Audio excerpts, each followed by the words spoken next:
জানিয়ে দিব এই মুহূর্তে আমাদের হাতে এসেছে বাংলাদেশের গুরুত্বপূর্ণ আপডেট সংবাদের শিরোনাম। শুরুতেই থাকছে ভারমুক্ত হচ্ছেন তারেক রহমান, রাতেই আসতে পারে ঘোষণা।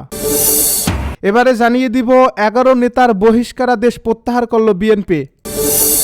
এদিকে এবার যুবদল কর্মীকে প্রকাশ্যে হত্যা। জানিয়ে দিব মনোনয়ন বাতিল চেয়ে ইসিতে হাসনাত মঞ্জুরুলের পাল্টা আবেদন। এবারে থাকছে মনোনয়ন ফিরে পেতে তাসনিম জারার আপিল শুনানি শনিবার।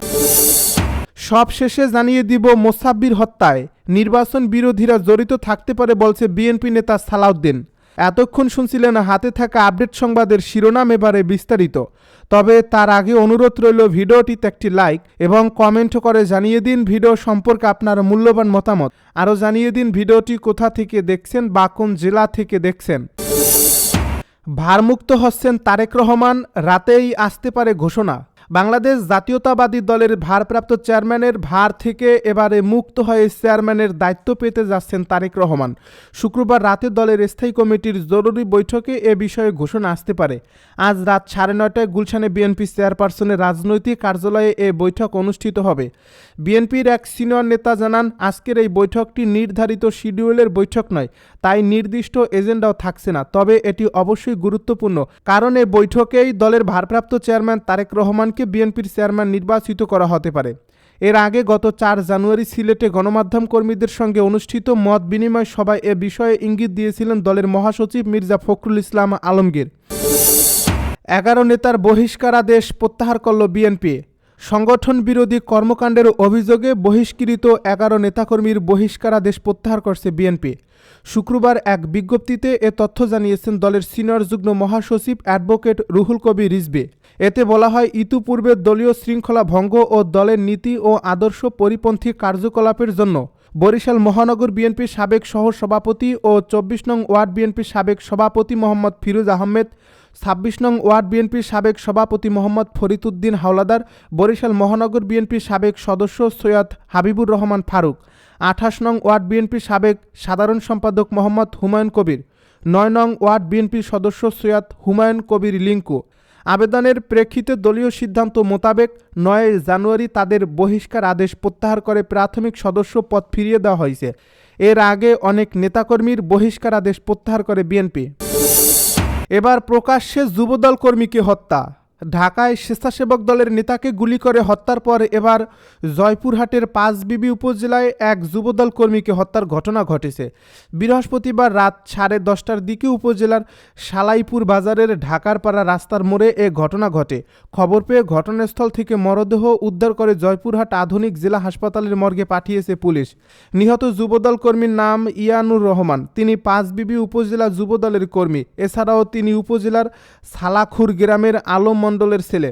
পাঁচবিবি উপজেলা বিএনপির সভাপতি সাইফুল ইসলাম ডালিম কালবেলাকে বলেন, যুবদলের কর্মী ইয়ানুরের সঙ্গে একই গ্রামের মোস্তফা ও ময়নুলের দ্বন্দ্ব চলছিল।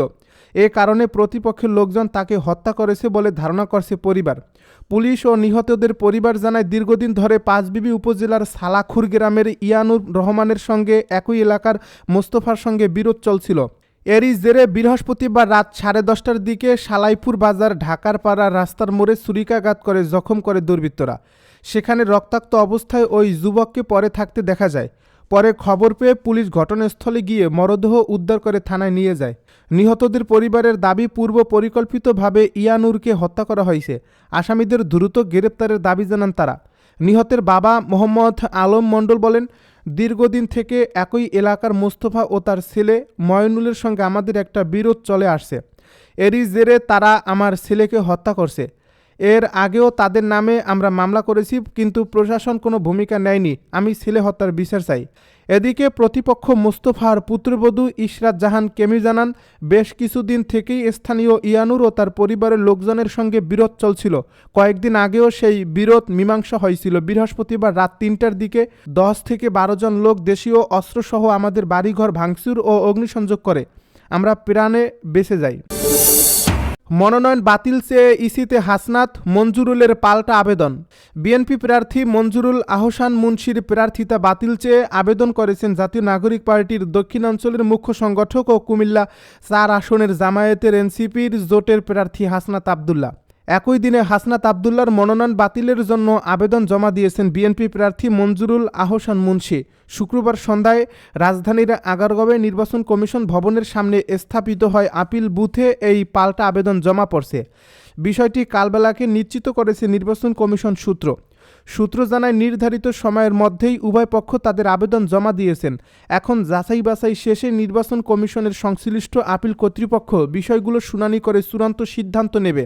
নির্বাচন কমিশন সূত্র আরও জানায় কুমিল্লা 4 আসন ছাড়াও দেশের বিভিন্ন আসনে বিএনপি প্রার্থীদের মনোনয়ন নিয়ে আপিল ও বাতিলের আবেদন জমা পড়েছে। আবার কিছু ক্ষেত্রে প্রতিদ্বন্দ্বী প্রার্থীদের পক্ষ থেকেও আপত্তি তোলা হচ্ছে। প্রসঙ্গত, আপিল আবেদনের শুনানি আগামী 10 থেকে 18 জানুয়ারি পর্যন্ত অনুষ্ঠিত হবে। আগারগাঁওয়ের নির্বাচন ভবনের অডিটোরিয়ামে এসব শুনানি হবে। মনোনয়ন ফিরে পেতে তাসনিম জারার আপিল শুনানির শনিবার। আসন্ন ত্রয়োদশ জাতীয় সংসদ নির্বাচনে রিটার্নিং কর্মকর্তার মনোনয়নপত্র গ্রহণ ও বাতিলের সিদ্ধান্তের বিরুদ্ধে ঢাকা 9 আসনের স্বতন্ত্র প্রার্থী ডাক্তার তাসনিম জারার করা আপিলের শুনানি আগামী শনিবার অনুষ্ঠিত হবে। এ শুনানির প্রথম দিনেই ডাক্তার তাসনিম জারার আপিল আবেদনটি তালিকাভুক্ত করা হয়েছে। এ সময় প্রধান নির্বাচন কমিশনার সহ অন্যান্য কমিশনার উপস্থিত থাকবেন। এদিকে শুক্রবার মনোনয়নপত্র বাতিল ও বৈধতার সিদ্ধান্তের বিরুদ্ধে আপিল করার সময়সীমা শেষ হয়েছে।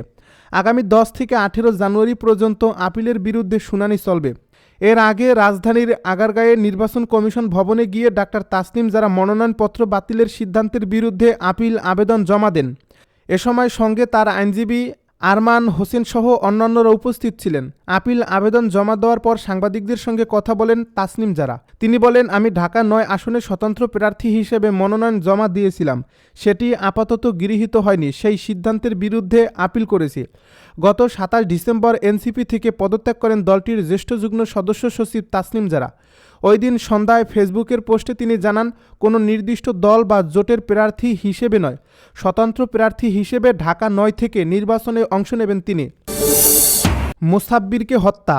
মোসাব্বির হত্যায় নির্বাচন বিরোধীরা জড়িত থাকতে পারে বলছে বিএনপি নেতা সালাউদ্দিন।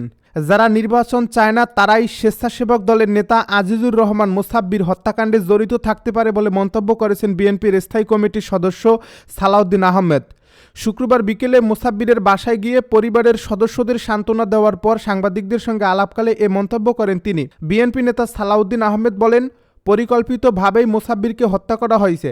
যারা নির্বাচন বিরোধী তারাই এ হত্যাকাণ্ডের সঙ্গে জড়িত থাকতে পারে। এটি একটি সুপরিকল্পিত ষড়যন্ত্রের অংশ। ঘটনার সুষ্ঠু ও নিরপেক্ষ তদন্তের দাবি জানিয়ে তিনি বলেন, যারা নির্বাচন চায় না সেই জাতীয় অপশক্তি ও হত্যাকাণ্ডের সঙ্গে যুক্ত থাকতে পারে। আমরা অবিলম্বে একটি নিরপেক্ষ ও বিশ্বাসযোগ্য তদন্ত দাবি করছি। আইনশৃঙ্খলা পরিস্থিতি প্রসঙ্গে বিএনপির এই নেতা বলেন, পতিত স্বৈরাচার নির্বাচনকে বানচাল করতে চায়।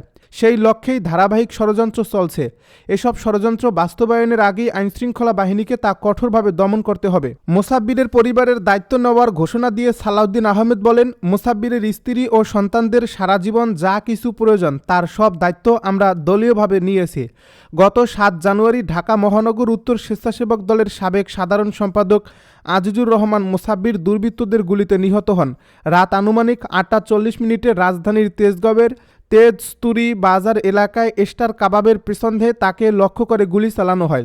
গুরুতর আহত অবস্থায় তাকে উদ্ধার করে পান্থপথের একটি বেসরকারি হাসপাতালে নেওয়া হলে চিকিৎসকেরা মৃত ঘোষণা করেন।